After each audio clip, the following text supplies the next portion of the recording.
Dambar-Neunhofen à l'heure de la myrtille. 150 bénévoles de la MJC, adultes et jeunes, ont préparé cette 13e édition. Une trentaine d'artisans. C'est une méthode qui est ancienne, qui date des pharaons, parce qu'ils prenaient donc une pierre réfractaire et puis ils chauffaient cette pierre, ils mettaient donc des couleurs naturelles et puis ils peignaient donc comme ça. Puis maintenant ça redevient à la mode.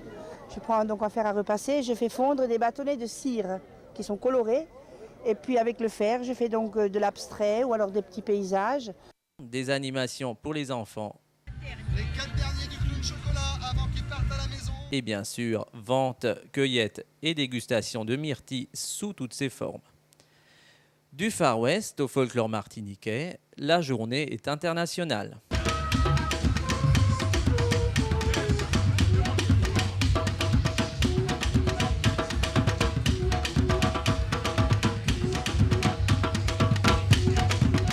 Dans l'après-midi, on élit Miss Myrtille, suite à 3 présentations en robe du soir, tenue décontractée et maillot de bain. La Miss de l'édition précédente remet l'écharpe à la gagnante et la journée se clôture dans la liesse générale.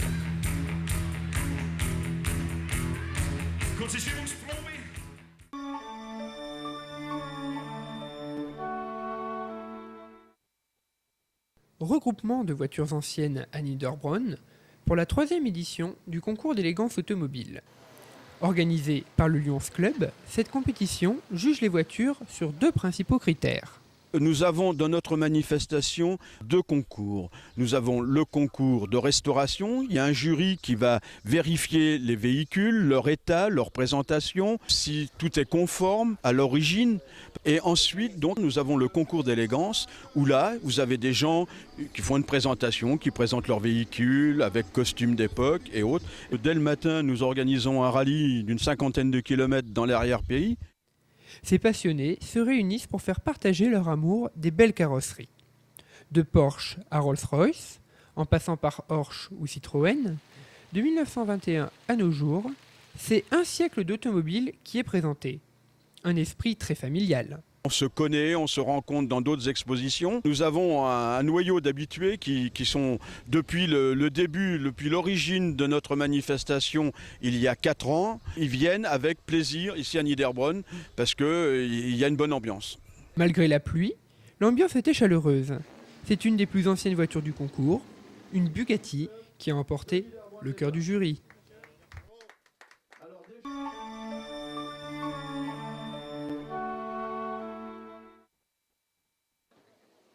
Spectacle aquatique dans la ville thermale pour l'été 2000. 4 nuits consécutives pour une promenade au cœur de Niederbronn-les-Bains dans un ton féerique. Diaporama à partir des photos de Michel Rauch, spectacle de jet d'eau, le tout en musique.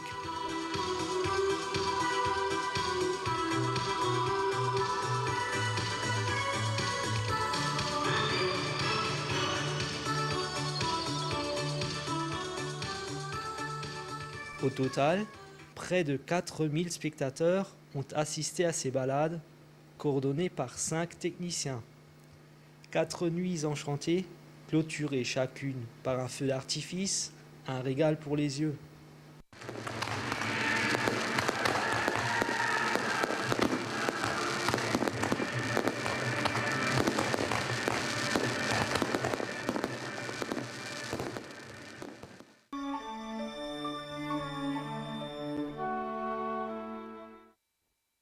Elles sont entre 200 et 300 à se retrouver cette année à Reichshofen pour la bénédiction.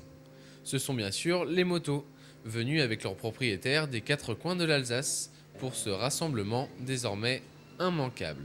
Nous sommes donc à la 5e bénédiction, la 5e édition, et le point d'orgue, c'est naturellement la messe solennelle avec à la sortie de la messe la bénédiction des motards faite par monsieur le curé de Reichshofen, monsieur Gérard Elmer, qui d'ailleurs est un de nos membres d'honneur du club.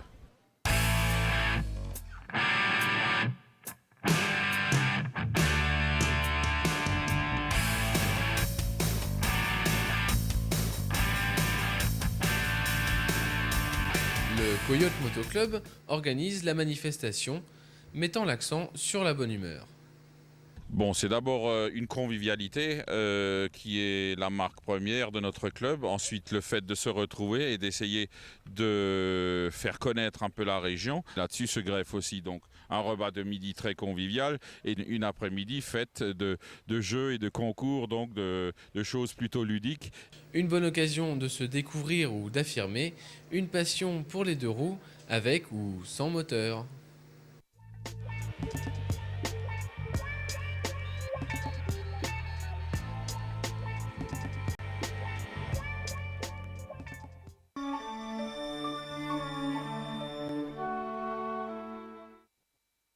Le musée de l'archéologie n'a pas existé effectivement sous cette forme dès le départ, mais ce qu'il faut savoir, c'est qu'il y a toujours eu une tradition muséale, donc à Ninambron. Mais sous la forme actuelle, il existe depuis la fin de l'année 1989. L'archéologie, si vous voulez, c'est une discipline qui est caractérisée par une méthodologie de recherche, dans une recherche un peu particulière, puisque ce qu'on cherche se situe dans le sol. Alors bien sûr, l'archéologie va faire appel à de multiples disciplines autres. À partir du moment où elle a extrait sa matière première, elle va avoir besoin de retravailler dans différentes voies. Ça va être par exemple d'être capable de dater ce qu'elle a trouvé. Elle va faire donc appel à des méthodes aussi sophistiquées que le carbone 14, potassium argon, dendrochronologie, tout ce que vous voulez pour le dater. Ça va faire appel à toutes les techniques et toutes les disciplines de restauration de façon à conserver. Et ça va faire appel aussi à toutes les techniques donc d'études, mensuration, informatique, etc., de façon à pouvoir s'approcher le plus près possible et le plus juste possible vers une idée de l'homme et d'une société qui vivait avant nous. En général, on travaille avec l'archéologie expérimentale, si vous voulez, c'est qu'on essaye de refaire les objets, donc j'ai des collègues effectivement qui travaillent là-dessus, de façon à présenter quand même des objets qui sont porteurs d'une information sur les techniques anciennes. Maintenant, 90% du musée sont effectivement composés d'objets tout à fait authentiques et issus de fouilles, de travaux effectivement dans la région. C'est un musée aurait été dit local, c'est-à-dire qu'il se doit de mettre en valeur, bien sûr dans les concepts de l'archéologie générale, toutes les découvertes faites autour de Ninambron et un peu au-delà, mais essentiellement autour de Ninambron. Les salles de préhistoire, c'est des découvertes qui nous viennent du côté de Klimbar. Les salles gallo-romaines, là, nous sommes dans une ville gallo-romaine par excellence. Et les découvertes médiévales, tout le monde sait que nous sommes la région la plus riche en nombre de châteaux en France. Donc si vous voulez, là vous avez effectivement les principaux points forts de ce musée à Ninambron. Nous avons développé depuis 2 ans avec Jean-Jacques Mégel et Jean-Claude Gérold l'idée d'une cellule pédagogique. Donc de façon à institutionnaliser, si vous voulez, ce que beaucoup de musées ont, c'est-à-dire leur centre pédagogique. Souvent, quand ils arrivent, ils ont une idée assez générale de ce qu'est l'archéologie et on leur propose de découvrir les différentes parties qui composent l'archéologie, c'est-à-dire aussi bien la fouille que le dessin, que la restitution d'objets. On fait aussi de la fresque préhistorique. Ça dépend en fait de l'âge des enfants. On fait des expositions avec des questionnaires sur les expositions, des questionnaires sur chaque section du musée, donc un questionnaire préhistorique, un romain et un médiéval qui est un petit peu particulier parce qu'on travaille sur les photos et les enfants doivent retrouver les objets qui sont dans le musée, retrouver leur datation, leur lieu de provenance, agir en petits archivistes, quoi. On s'est mis à la chasse au mammouth à travers la découverte du tir au propulseur. Comme les hommes préhistoriques, c'est des lancers pour tuer le mammouth. Si on le vise carrément sur lui, on a 1 point. Si on le vise dans l'œil, on a 10 points. Si on le vise à côté, on a 0 points. Si on le vise dans les cornes, on a 0 points. C'est quelque chose d'un peu plus vivant et je pense qu'il Ils sont en contact avec les objets, on les met dans la main. C'est pas comme un musée où il faut rien toucher. Bien sûr, il y a des objets qu'on ne peut pas toucher parce qu'on leur explique, mais il y a énormément de copies qu'on leur met dans les mains. L'année dernière, on a eu surtout l'été 4 centres aérés. Et cette année, en inscription, on en a déjà 7-8 et on pense arriver à une quinzaine sur la fin de l'été. Oui. On a de plus en plus de groupes, et tant mieux. Maintenant, je crois que l'archéologie fascine, et fascine beaucoup de gens. Que ce soit enfant ou adulte. Vous avez cette approche à la préhistoire qui paraît très abstraite parce que c'est des objets en pierre, c'est des choses comme ça. En règle générale, les enfants connectent tout de suite sur ces périodes-là. Cette fascination ne pousse pas le public à venir dans une maison d'archéologie ou dans un musée d'archéologie. Si vous voulez, c'est fascinant, mais c'est quelque chose, on va se dire, oh là là, je comprends pas, ou alors c'est quelque chose de bizarre. Et donc il faut à nous de provoquer le public de façon à lui dire mais non, c'est une discipline, c'est une technique à découvrir et c'est quelque chose qui va vous informer effectivement sur votre propre culture, sur votre propre société.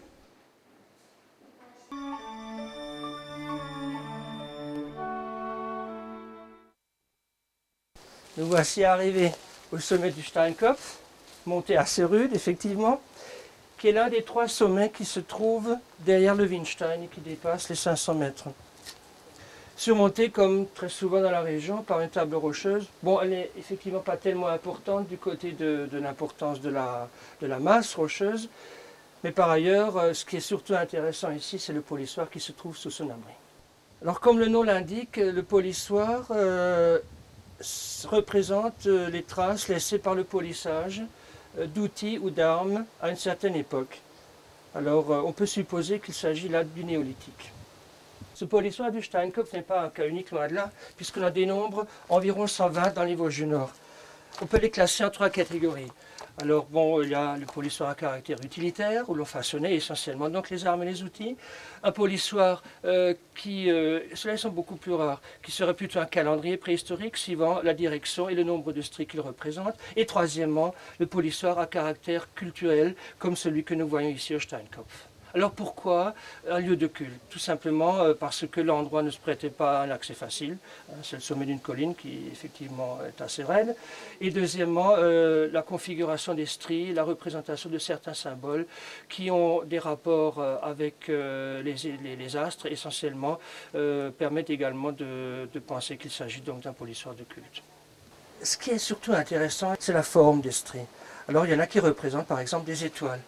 Pourquoi ? Parce que l'homme préhistorique qui se couchait avec le soleil, qui se levait avec le soleil, effectivement était très touché par cette similitude et c'était pour lui quelque chose de rassurant de savoir que bon, une fois qu'on s'endormait, on se réveillait exactement comme les astres. En général, les stries sont plus profondes au milieu et effilées aux extrémités. Moi, j'appelle ça en forme de quille de bateau. Alors, ce qui est tout à fait étonnant, c'est qu'on en trouve dans pratiquement tous les pays du monde. Et même encore actuellement, il y a une région de Nouvelle-Guinée où des gens qui se comportent encore, dont la civilisation est encore à peu près identique à celle de la préhistoire, fabriquent leurs outils en laissant des stries du même aspect.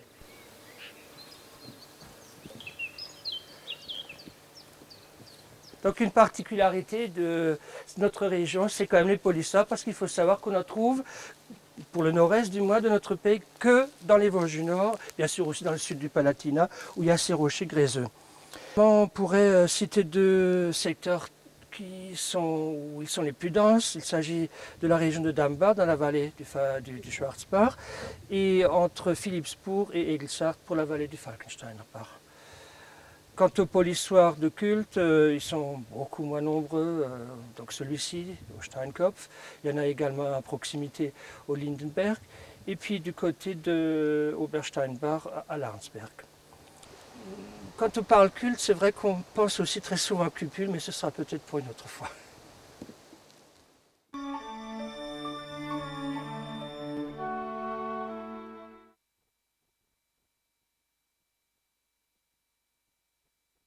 J'ai fait la connaissance de mon mari à Strasbourg et puis nous nous sommes mariés.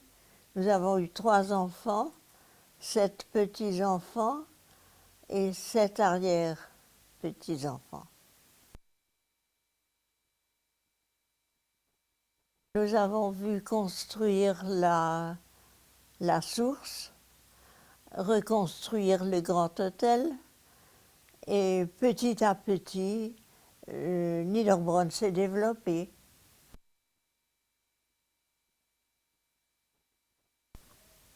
La forêt me plaît beaucoup.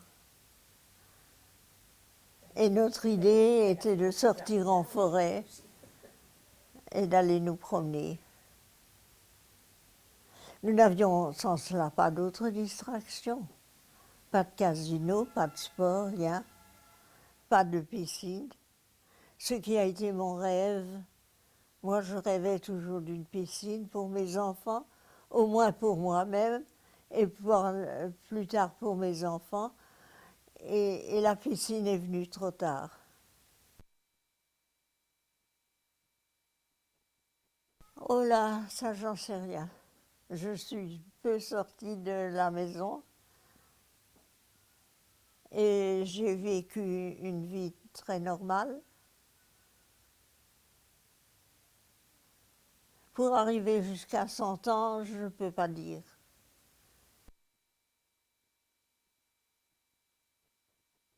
Eh bien, j'ai fait partie de la Croix-Rouge.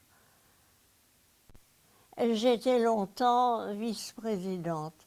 Je n'ai jamais voulu être présidente à cause de tous les paperasses, tous les papiers qu'il fallait remplir.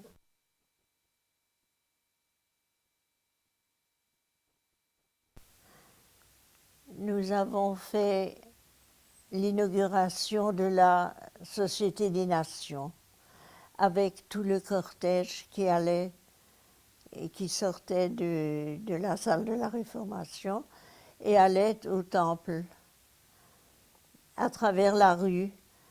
Et on pensait à ce moment-là qu'il n'y aurait plus de guerre. Et quelques années après, c'était de nouveau la guerre.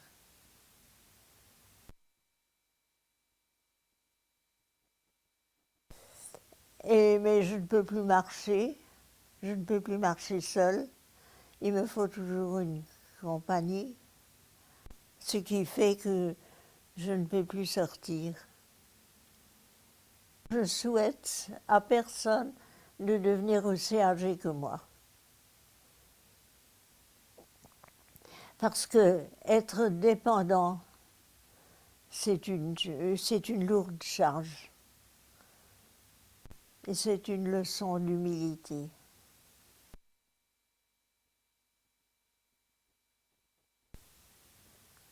Je referai autrement. D'abord, je lirai davantage, j'aurai plus de temps pour lire, pour sortir, ce que je ne peux pas faire.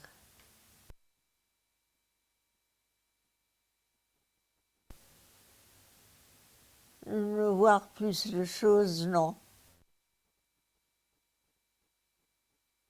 Tout ce que j'ai vu me suffit.